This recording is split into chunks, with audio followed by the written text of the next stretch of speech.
शहर अभी बस रहे थे और इंसानियत की जड़ें सादी और पाक थीं। फारस के एक दूर दराज इलाके में एक छोटा सा गांव था जिसका नाम यास्मीनाबाद था। यह गांव अपनी खूबसूरत वादियों, बहते पानी के चश्मों और सबसे बढ़कर अपने मेहरबान और ईमान वाले लोगों की वजह से मशहूर था। इस गांव की मिट्टी में एक अजीब सी रूहानियत थी, जैसे यहाँ के हर जर्रे पर अल्लाह की रहमत बरसती हो। इसी यास्मीनाबाद में एक ताजिर रहता था जिसका नाम अब्दुल रहमान था। अब्दुल रहमान अपने वक्त का एक मामूली सा कपड़ों का ताजिर था। उसका कारोबार न बहुत बड़ा था और न ही वो शहर के अमीर तरीन लोगों में शुमार होता था। उसके पास एक छोटी सी दुकान थी जिसमें वो मिस्र और शाम से लाए हुए कपड़े पर फरोख्त करता था। उसका घर मिट्टी का बना हुआ था, लेकिन साफ सुथरा और पुरसुकून था। उसकी जिंदगी सादगी का एक बेहतरीन नमूना थी। लेकिन एक चीज थी जो अब्दुल रहमान को गांव के बाकी लोगों से मुमताज करती थी, वो थी उसकी सखावत और अल्लाह की राह में खर्च करने की आदत। वो इस बात पर पुख्ता यकीन रखता था कि रिज़्क़ अल्लाह देता है और उसके दिए हुए माल में से गरीबों और मोहताजों का हक निकालना हर मुसलमान का फर्ज है। उसकी बीवी अमारा भी एक नेक और शुक्रगुजार खातून थी जो हमेशा अपने शौहर के इस नेक काम में उसका साथ देती।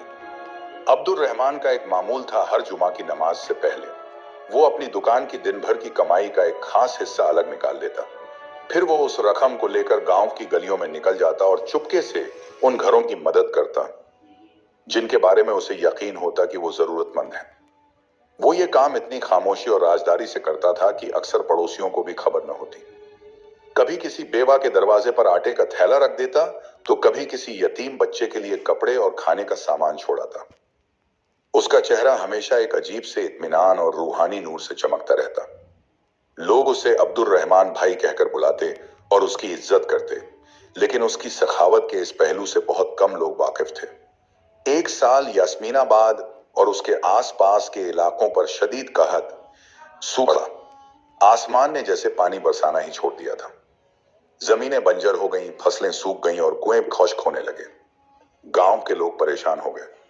जो कल तक खुशहाल थे, आज उनके घरों में भी फक्र की नौबत आ गई। हालात दिन ब दिन बदतर होते जा रहे थे। अब्दुल रहमान का कारोबार भी इस कहत से बुरी तरह मुतासिर हुआ। लोग खाने पीने की चीजें खरीदने को तरस रहे थे। ऐसे में कपड़े कौन खरीदता? उसकी दुकान पर आने वालों की तादाद कम हो गई और आमदनी भी पहले जैसी न रही। उसके अपने घर के हालात भी तंग होने लगे। एक दिन उसकी बीवी अमारा ने फिक्रमंदी से कहा, अब्दुल रहमान, हालात बहुत खराब हो रहे हैं। हमारे पास जो बचत है वो भी तेजी से खत्म हो रही है। शायद अब कुछ अरसे के लिए हमें सदका देना बंद कर देना चाहिए ताकि हम अपने बच्चों के लिए कुछ बचा सकें। अब्दुल रहमान ने अपनी बीवी की तरफ देखा। उसकी आंखों में परेशानी साफ झलक रही थी। उसने एक गहरी सांस ली और मुस्कुराकर कहा, अमारा, तुम ठीक कहती हो, हालात वाकई सख्त हैं। लेकिन सोचो, अगर हम इस तंगी में अल्लाह की राह में देना छोड़ देंगे